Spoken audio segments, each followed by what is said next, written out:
Okay. All right.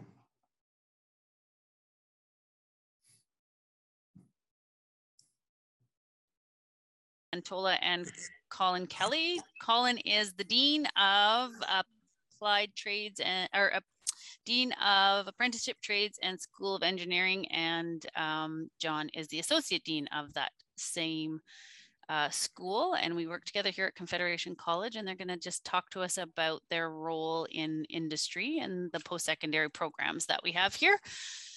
So we will just give them a minute to bring up the presentation. Okay. All right. Thanks, everybody. Sorry for the technical difficulties. As you heard, I'm here. Colin Kelly is the Dean, and also we have John Kantola, who's the Associate Dean and runs all of our trades and apprenticeship programs. So I'll get right into the program in the interest of time, since we had a little bit of a delay.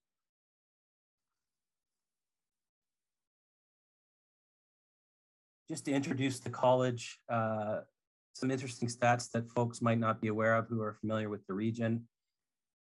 We've trained over 100,000 people in various ways: post-secondary, apprentices, general electives, through Carol's department, upgrading, contract training.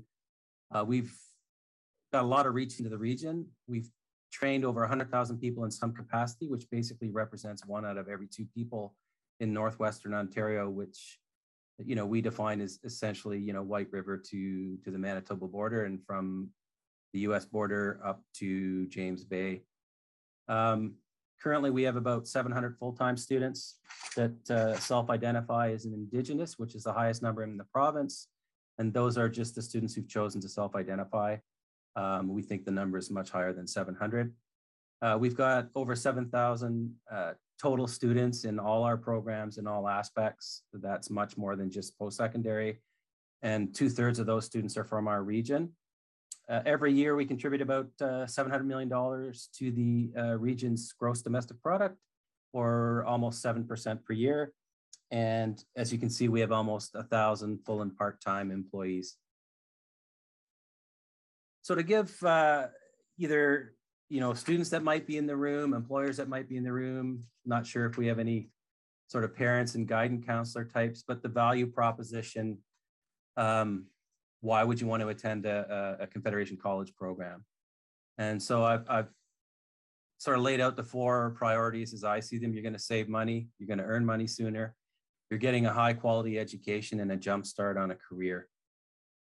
So to illustrate the sort of save money aspect, essentially, tuition is about half of what it would be at the university. This is for most programs. There are always exceptions, of course. Most of our college credentials are done in 1 or 2 years versus 3 or 4 for a university credential. So essentially, you're paying half the price for half the time, which means you're basically saving 75% in tuition. You know, just a disclaimer there that base tuition does not include ancillary fees that vary from program to program. For some programs, you'll have to buy a toolkit. For some programs, you'll need textbooks, and that varies from program to program.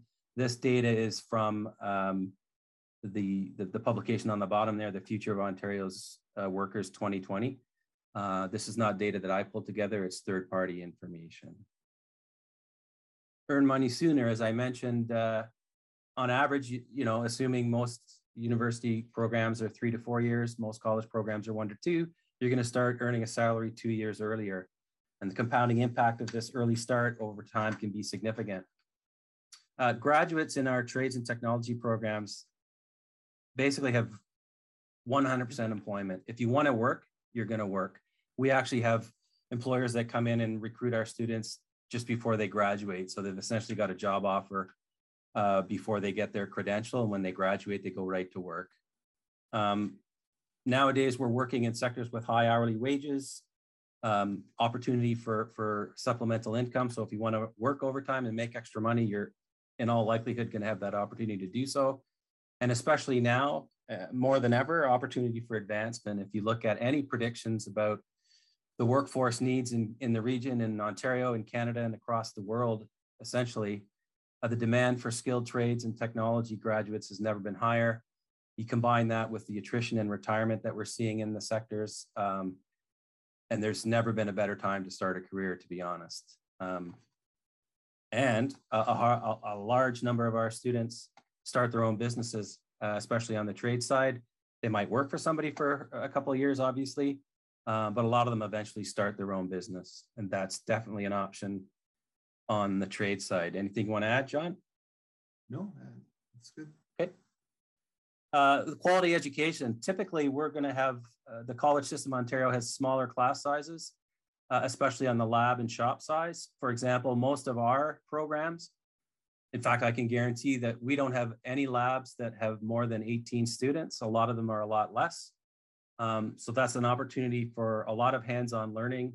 In most cases, every student has their own piece of equipment that they need to work on. Sometimes they'll work in teams of 2 or 3, but they have easy access to equipment, easy access to the instructors and the technicians and technologists that support the program. In addition to that, we've got very robust student supports at the college, financial supports, mental health supports, tutoring aids, study aids. We have a whole series of wraparound student supports that really give a student every opportunity to succeed. Every one of the programs at the college has what's called a program advisory committee, or PAC, comprised of employers and college members, but only the employers have a vote at these committees. They help determine the curriculum we deliver. There's sort of 2 aspects to our curriculum. There's a ministry standard, a provincial standard, and then there's also input from employers to make sure that our curriculum is updated. I think that's reflected in our key KPIs, key performance indicators. Last year, we had 100% employer satisfaction, and the college as a whole had 86% employment rate across all programs in schools. So in other words, 86% of our graduates were working right after graduation. And as I mentioned, in the trades and technology programs, that's basically 100%. I think it's important. I mean, I've already said it, but I just want to highlight that you really have an opportunity right now to jumpstart a career in trades and tech. I mentioned, the demand that's out there in the sector right now. I'll give you one example that I'm familiar with on the aviation side. Our aircraft mechanic program and our pilot program, just in Canada alone, there's 60 to 80,000 openings right now for mechanics and pilots. So obviously, if you secure a credential from our programs in that area and you want to work, you're going to be able to work and you're going to advance quickly just for the reasons I mentioned before. Graduates of our programs, as I mentioned, they are in high demand, and you've heard of that already from some of the employers today. Greenstone Gold, Barrett Gold, and hopefully we'll hear from Heddle Marine later on in the day as well. Obviously, they're not a mining company, but a lot of the similar skills to repair ships and build ships and maintain ships. There's a lot of crossover between the mining sector and the shipping sector. So again, just to highlight what I've said, it's always good to repeat what you said, but that's the value proposition to students and parents and guidance counselors and employers, right? I mean, we're going to graduate people that are highly skilled. They know curriculum that's been reviewed by employers. Compared to the university, like I said, you're going to save a lot of money. You're going to start working sooner. We've got small class sizes with a lot of supports. And really, there's never been a better time to start a career in the trades. So I'm going to highlight some of the programs that we run that relate directly to the mining sector, not only constructing the mine, but also operating the mine and also decommissioning the mine, which is part of the mine cycle. So we do have programs that relate to heavy equipment mechanic, both on the post-secondary and apprenticeship sides, and I'll let John speak to these. All right, thanks, Colin. On the post-secondary side, the heavy equipment program is a 1-year certificate program. It's 2 semesters, and there's a common first semester to the program. Common meaning that the automotive motive power techniques and the heavy equipment motive power techniques program uses the same curriculum. After Christmas or the second semester, traditionally starting in January, then the 2 programs split up, and use the facilities accordingly.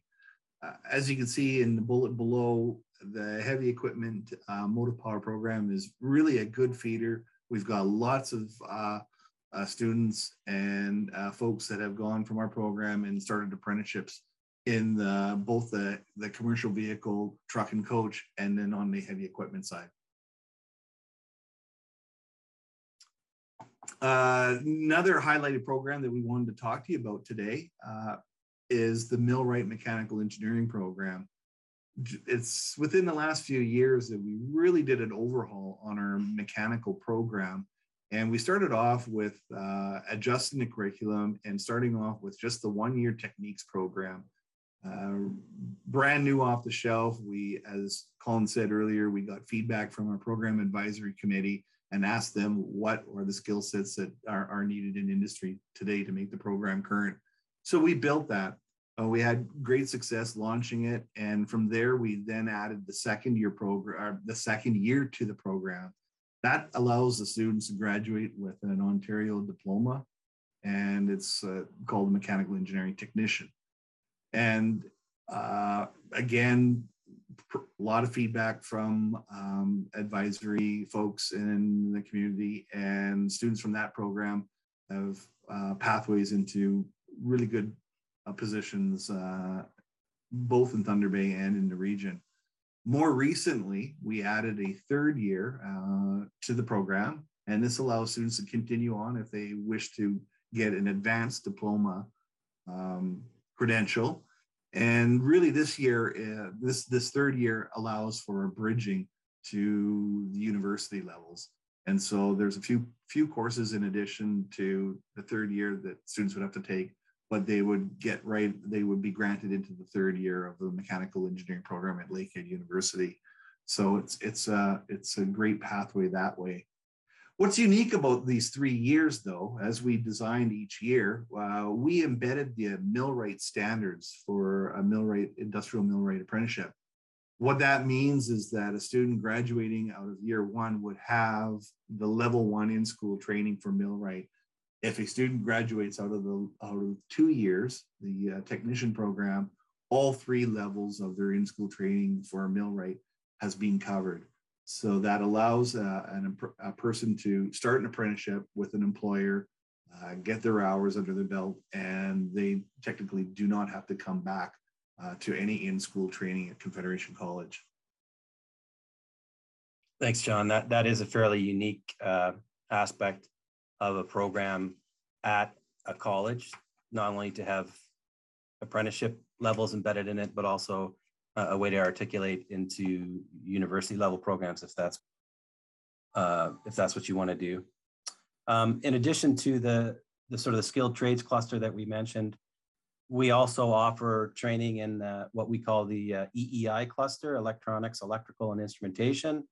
All these programs have a common first year, so you don't have to make your mind up, when you go into this cluster. If you're more interested in the sort of electronics, computers end of things, you can switch to that in year 2. Similarly, if you're into the electrical side of things, you can switch to that in year 2, which that particular program is 3 years.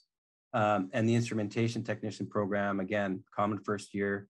If you find that that's something that interests you while you've gone through year 1, then you can pick that specialization and graduate with the credential in 2 years. We have the related apprenticeship levels as well as we deliver as an approved TDA by the province in both electrical. We have the ability to deliver instrumentation, but we haven't delivered it, a lot of it recently. You wanted to say Sure. something? No, I was just going to continue on talking about the construction programs here at the college. So we have a 2-year civil engineering program that we're continuing to offer, and it was recently revised. We went from a 3-year to a 2-year program, hoping that will gain some interest in students to quickly get into the workforce. We also have a carpentry and renovations techniques program. It's, again, just a 1-year program. However, it has had great success getting students into introductory construction jobs and various apprenticeships in different fields. So it's not just carpentry. that students look into. Welding has been a strong program at the college over the years, and we continue to offer the one-year techniques program. The students are granted a student transferable CWB ticket at the end of the program if successful, so they can get right into the workforce and they don't have to redo their testing with the Canadian Welding Bureau. These three programs, of course, are feeders into the apprenticeship programs that we have below. As Colin mentioned, the college does offer apprenticeship carpentry. We do the training for the in-school component for that particular apprenticeship. The electrical and instrumentation, we do the in-school training for the electrical, and we have the ability for instrumentation, although it's more connected to the post-secondary program right now. And we do offer, these are relatively new, apprenticeships in welder and also in roofer. The welder is a unique program. The timeframes for the in-class training is a little bit different than usual. And likewise with roofer, there is only 2 levels of in-school training. Sort of the last little bit of our programs, I wanted to take the opportunity to mention our natural resources cluster, forestry technician and environmental technician. We've seen a lot of crossover between forestry and mining for some of our forestry technicians because of the remote sensing experience they have. That's now being, a lot of it originated in the forestry sector and it's being transferred to the mining sector for things like, monitoring tailings ponds and piles and things like that. We also have an environmental technician program that's directly applicable to environmental monitoring during the life of the mine and the decommissioning process. Also, our graduates from the environmental technician program are eligible as operator water. They get their certificate to be a water operator in training, pardon me. And both these programs have articulation agreements into the university level, if that's what you want to choose. Talk quickly about, because I think we're running out of time, but sure. A very important initiative for us in terms of drawing in students to our programs and trying to make people aware of the opportunities in trades and technology is dual credits, or the School College Work Initiative, and I'll let John discuss that. Real quickly, we have partnerships with every school board in Northwestern Ontario to deliver what's called dual credits. When I say deliver dual credits, it's a partnership. So there's different variations of how these dual credits are achieved. Sometimes they are taught at the college, sometimes they are taught at the school, and there's different ways that the credits are earned. Really fabulous program, and it gives the students an opportunity to sort of test drive or have a taste of what college credentials look like. The other half of it, of school college work, really important, is reaching out to the youths at sort of the grade 7 and 8 level. And over the few years, we have had thousands of grade 7 and 8 students visit the college campus here in Thunder Bay. From the region, we've bused them here to Thunder Bay. Locally, they get a full day visit, and they get to engage in some hands-on opportunities and see all our programs. In terms of other activities, we've had a very successful evening called Parents' Night, where the parents can come with their youth and do the same thing in terms of having an experiential learning piece in either our technology building or our trades building primarily. And the last bullet here on the page is a Tech and Trades Expo. For several years now, we've been promoting our activities and dual credits as such at Skills Ontario. And more recently, we have plans now to take a program on the road, and it's going to start with the East and then move to the West in terms of a real live road show with our faculty engaged. All right, thanks, John. Also, we'll try and be as quick as we can with the apprenticeship slide. Real quickly, I know we're running out of time. So we talked about apprenticeship here in the previous slides, and there's sort of a myth or a misunderstanding of out there that folks just say, well, I'm going to send my son or daughter to the college to get an apprenticeship. Doesn't quite work that way. We are a training agent as the college, which means we do the in-school component of training under the umbrella of apprenticeship. But really, an apprenticeship is a partnership or a contract with an employer who is willing to hire and train an individual. So they have to sign up as an apprentice under that particular business or employer, and they sign up with MLTSD training agreement. Once that is established, then hours are accumulated and on-the-job skills are attained, and at an appropriate time, then the apprentice can choose to go to their training delivery agent, TDA, of their choice. And Confederation College is definitely, hopefully, one of their choices. Something new to apprenticeship, real briefly, I want to make sure that everybody understands that there's an extra week now added to the third level or the highest level of in-school training, and is being very successful and has increased the success rate for our apprentices to graduate and get their certification of qualification. Mouthful. Thanks, John. So sort of in conclusion, just want to talk about the pathways into college programs and out of college programs. You heard about the high school connection we have with dual credits. There's also something similar called Specialist High Skills Major. There's the Ontario Youth Apprentice Program that we didn't have time to talk about, but the government is making that easy to access for youth. We have programs to introduce students to apprentice programs and trades and tech programs. We call them, pre-programs. If you're not sure about it, you can come and take a quick, 8-month program, and it'll help you succeed in either your apprentice pathway or your college pathway. Obviously, you can go directly to employment from the college. I spent a lot of time talking about that. Employed apprentices come into the college to take their theory. You heard John talk about that. There's lots of university to college students we have. They might graduate with a lot of theory. They come to the college to take some applied learning and hands-on learning, and vice versa. There's a lot of our college students that go on to articulate into university programs, and that's where I'll stop. Thanks, Colin and John. That you packed a lot into that 20 minutes. I'm impressed. So I think that what we do now is that if anybody has any questions, Kevin has like the text box or chat box ready for people if they want to type in their question, and then he reads them out for us. So you are exactly right, Carol. I've learned it's only taken 3 presentations to figure it out. I was trying to find them, but you can only see them. So yeah, we set it up to minimize the number of things going flying back and forth. But we have one question and about 30 seconds for an answer. Okay. Do you have any interest in linking with developers in selected African countries or perhaps India? I imagine that we would. We have an international education center. If the individual wants to send me the question, I can refer it to our international education office. Short and to the point. Well done. Thanks. All righty. So that's it for questions. Good for questions. Okay, awesome. Thanks again, Colin and John. We'll see you soon. See you. So the next one, Kevin, is at 2?